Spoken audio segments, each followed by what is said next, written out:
नमस्कार दोस्तों, मैं आज आपके सामने एक नई कथा लेकर आई हूँ जिसका नाम है संघर्ष। तो आइए शुरू करते हैं अपनी कहानी। आज की इस कहानी में एक छोटा-सा वाक़या है जिसमें एक आदमी अपने बाग में घूमने जाता है, तभी वो देखता है कि एक टहनी पर एक कोकून लटका हुआ है। बहुत देर तक उसे ध्यान से देखने के बाद उसे रियलाइज़ होता है कि उस कोकून में छोटा-सा छेद है, जिसके अंदर से एक तितली बाहर निकलने की कोशिश कर रही है, पर वो बहुत-बहुत प्रयत्न करने के बाद भी वो उससे निकल नहीं पा रही है। अब आदमी को लगा कि क्यों ना मैं इसकी हेल्प कर दूँ, क्योंकि तितली इतना संघर्ष करने के बावजूद भी बाहर नहीं निकल पा रही है, तो क्यों ना मैं इसके कोकून को अलग करके तितली को उड़ने दूँ, आज़ाद कर दूँ।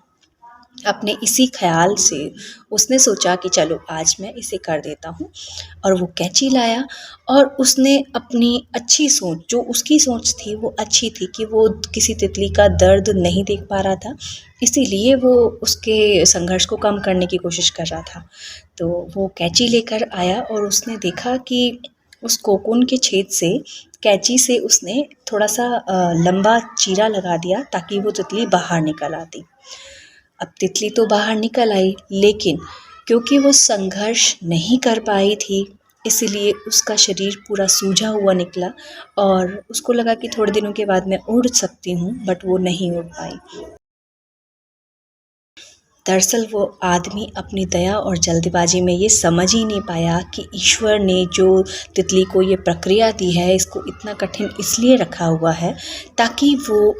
तितली के शरीर में मौजूद जो तरल पदार्थ है वो उसके पंखों में पहुंच सके और उसे छेद से बाहर निकलने में उसकी हेल्प कर सके।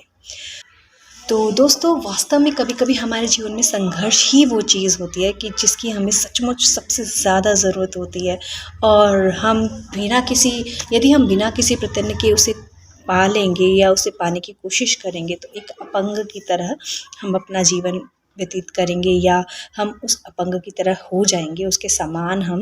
अपने आप को पाएँगे। तो इसीलिए परिश्रम और संघर्ष से हमें कभी नहीं घबराना चाहिए, और पक्षी की और पंखों की अपनी उड़ान जो होती है पक्षी की, वो अपने पंखों पे यकीन करता है, वो खुद पे यकीन करता है, इसलिए वो लंबा उड़ता है। और इसलिए कभी भी जब भी लाइफ में कोई भी कठिन मौका आए, कठिन क्षण आए, तो जीवन में हमेशा आपको सकारात्मक दृष्टिकोण एक अपनाना चाहिए और उसे देखना चाहिए कि हम किस तरह से उस समस्या से, या अगर हमें कोई संघर्ष आ रहा है तो हम कैसे अपने संघर्ष को सही दिशा प्रदान कर पाएँ। और दोस्तों, सच मानेंगे आप, जब आप ऐसा करेंगे तो आप जानेंगे कि जीवन की उड़ान को सफल बनाने के लिए संघर्ष कितना ज़रूरी है। अगर आपको ये कहानी पसंद आई है तो आप मुझे चैट बॉक्स में बता सकते हैं कि आपको कहानी कैसी लगी। Thank you so much. मेरी अगली कहानी के लिए मैं अभी आपसे लेती हूँ इजाज़त, और तब तक के लिए आप स्वस्थ रहिए, व्यस्त रहिए, जहाँ भी हैं अपना ध्यान हमेशा बनाए रखिए।